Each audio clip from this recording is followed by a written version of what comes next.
নাম জিনিসটা শব্দ বই আর কিছুই নয়, কিন্তু লোকে নিজের থেকে নিজের নামকে বেশি ভালোবাসে। নিজের নাম রাষ্ট্র করার জন্য লোকে কি যে কষ্ট স্বীকার করে, এমনকি মরতেও রাজি হয়ে যায়। অসহায় অসীম কি পারবে জীবন যুদ্ধে নিজের প্রিয় নামটাকে রক্ষা করতে? চলো শুনি।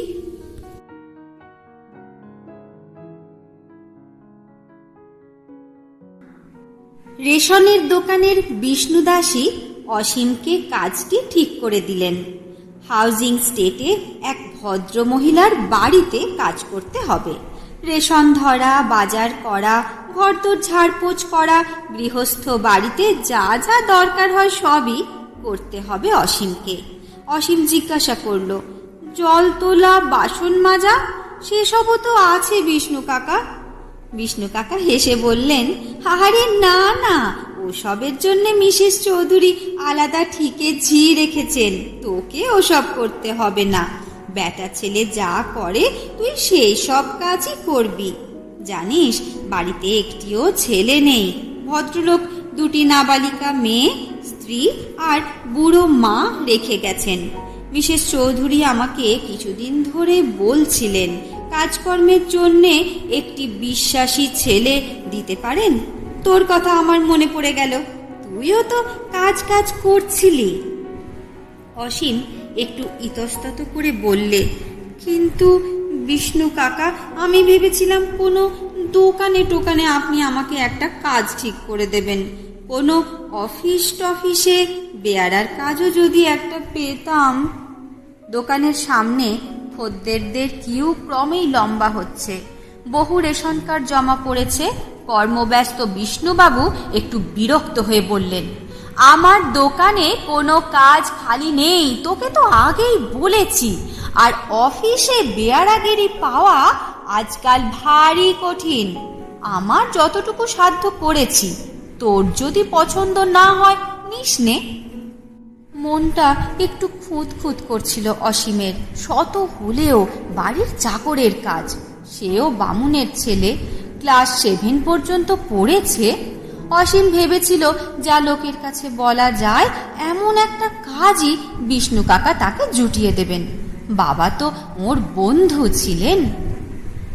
শহীদ কলোনির বস্তির ঘরে মায়ের কাছে ফিরে এলো অসীম। সব বৃত্তান্ত বলল। কমলা বললেন, কি আর করবি বাবা, যা পাচ্ছিস তাই নিয়ে নে। আমার শরীরটা যদি ভালো থাকতো আমি দিনরাত কাজ করতাম, তোকে কিছু করতে হতো না। কিন্তু দেখছিস তো অবস্থা, মাসের মধ্যে 15 দিন বিছানায় পড়ে থাকি। বসিয়ে বসিয়ে আমাদের কে খাওয়াবে বল?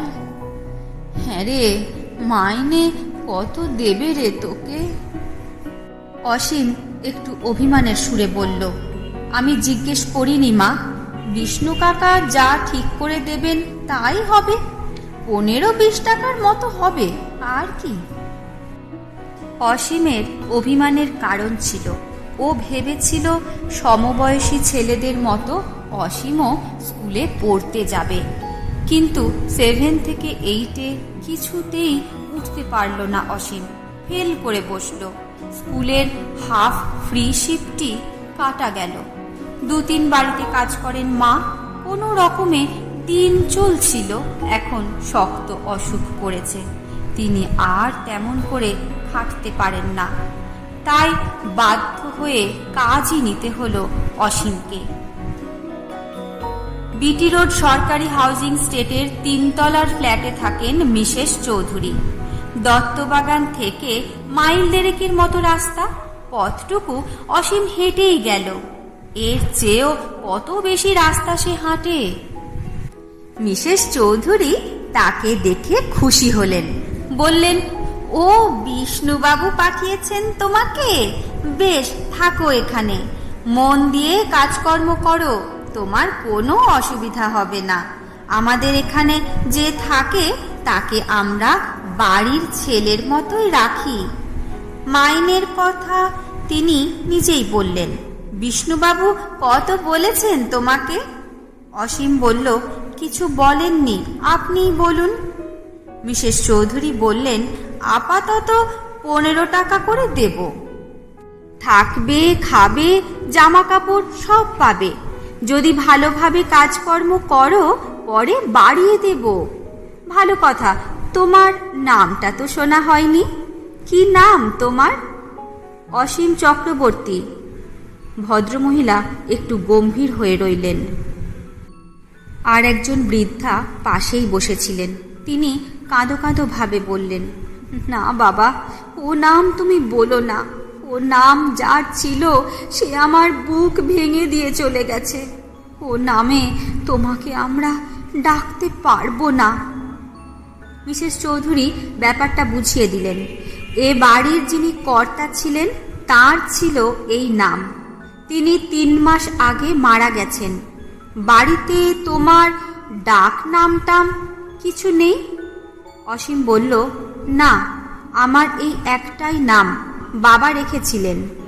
গরিব বাবা অকালে মারা গেছেন, কিছুই দিয়ে যেতে পারেননি, শুধু এই একটি নামই দিয়ে গেছেন।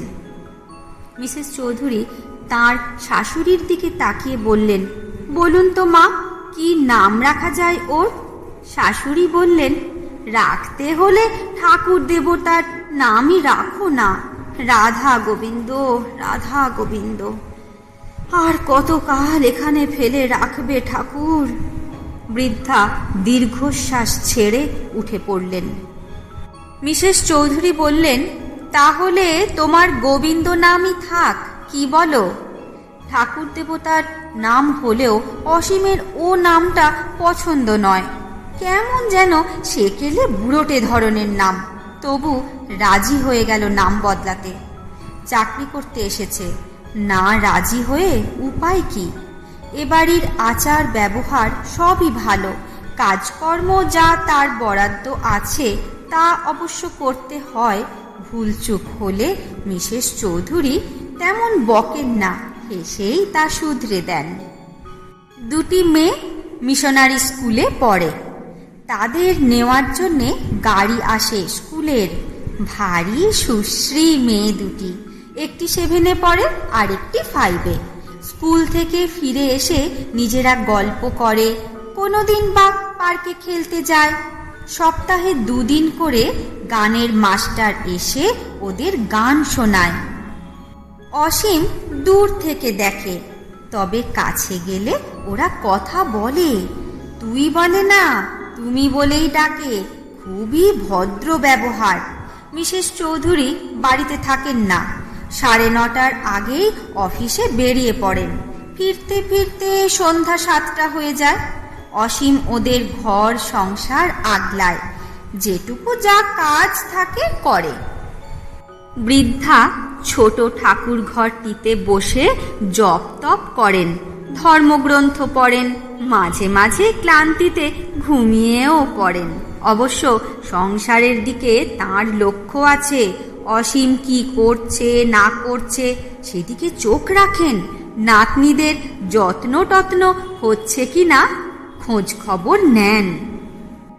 অবসর সময় অসীম এ ঘরে ও ঘরে জিনিসপত্র দেখে। আলমারি ভরা কত বই, সব বাঁধানো, সোনার জলে নাম লেখা। ইংরেজি বইগুলিতে লেখা ইংরেজি অক্ষরে A.K. চৌধুরী, বাংলা বইগুলিতে অসীম কুমার চৌধুরী। এছাড়া তার ছোট বড় ফটো দেওয়ালে দেওয়ালে টাঙানো।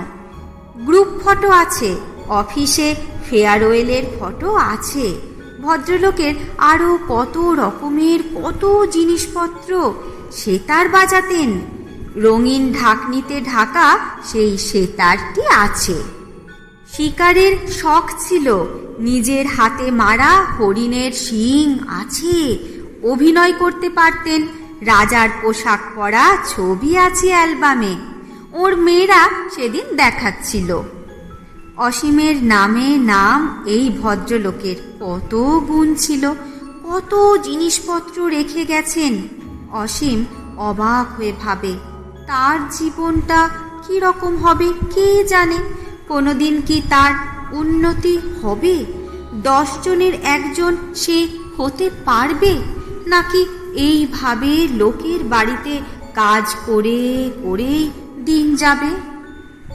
পড়াশোনায় তার আগ্রহের কথা শুনে মিসেস চৌধুরী বললেন একটা নাইট স্কুলে তার পড়বার ব্যবস্থা করে দেবেন। অসীম জিজ্ঞাসা করেছিল, কবে দেবেন মা? দিন তো চলে যাচ্ছে। মিসেস চৌধুরী বললেন, যাক কিছুদিন, এই তো সবে চাকরিতে ঢুকলে। সেদিন মিসেস চৌধুরীর অফিস ছুটি। বিকেলবেলায় একজন ভদ্রলোক আর মহিলা এসেছেন তার সঙ্গে দেখা করতে। হঠাৎ ডাকলেন, গোবিন্দ, গোবিন্দ। অসীম ওদের জন্যেই চা আর খাবার তৈরির কাজে ব্যস্ত ছিল। সাড়া দিতে ভুলে গেল।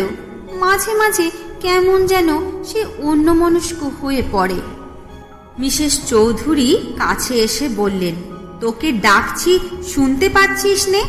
প্রায় দেখি ডাকলে সাড়া দিস নে, এ কি অসভ্যতা। অসীম বলল, খেয়াল থাকে না মা, এটা তো আমার আসল নাম নয়, বানানো নাম, সব সময় মনে রাখতে পারি নে। মিসেস চৌধুরী বললেন, ভারী স্পর্ধা তো, মুখে মুখে জবাব দিতে শিখেছিস। যিনি বকেন না তার বকুনিতে বড় দুঃখ হয়। অসীম কাজকর্ম করল, কিন্তু সারাক্ষণ মুখ ভার করে রইল। রাত্রে সবার খাওয়া হলে নিজে সামান্য কিছু খেয়ে শুয়ে পড়ল। পরদিন দুপুরে নিপা দীপাদের ঠাকুরমা বললেন, হ্যাঁ রে, অমন মুখ ভার করে আছিস কেন রে? তোকে তো কেউ কিছু বলে না, না হয় বৌমা একদিন একটু বকেইছে, তাই বলে অমন করবি নাকি? অসীম চুপ করে রইল। মেয়েরা স্কুলে গেছে, মিসেস চৌধুরী অফিসে বেরিয়েছেন। সারা বাড়িতে আর কোনো সাড়া শব্দ নেই। বুড়ি ঠাকুরমার অসীমের সঙ্গে বোধহয় একটু গল্প করতে ইচ্ছে হলো। তিনি বললেন, হ্যাঁ রে গোবিন্দ, একদিন দুদিন অন্তর অন্তর কোথায় যাস বলতো? পাড়ার ওই ছেলেটার সাইকেল নিয়ে একেবারে উধাও হয়ে যাস, আর তোর সারা শব্দ পাওয়া যায় না। অসীম বলল, মার কাছে যাই ঠাকুরমা, একবার করে দেখে আসি। আর আর কি? অসীম বলল, আর মা বারবার আমাকে নাম ধরে ডাকেন, আমি শুনি। বৃদ্ধা চুপ করে রইলেন।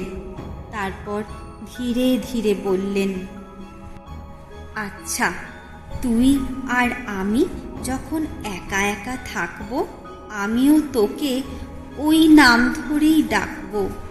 ও নাম যে আমার বুকের মধ্যে সব সময় আছে রে, শুধু মুখেই আনতে পারি নে। তার 2 চোখ ছলছল করে উঠল। অসীম কোনো কথা বলল না, শুধু তার দিকে আরো একটু এগিয়ে বসল।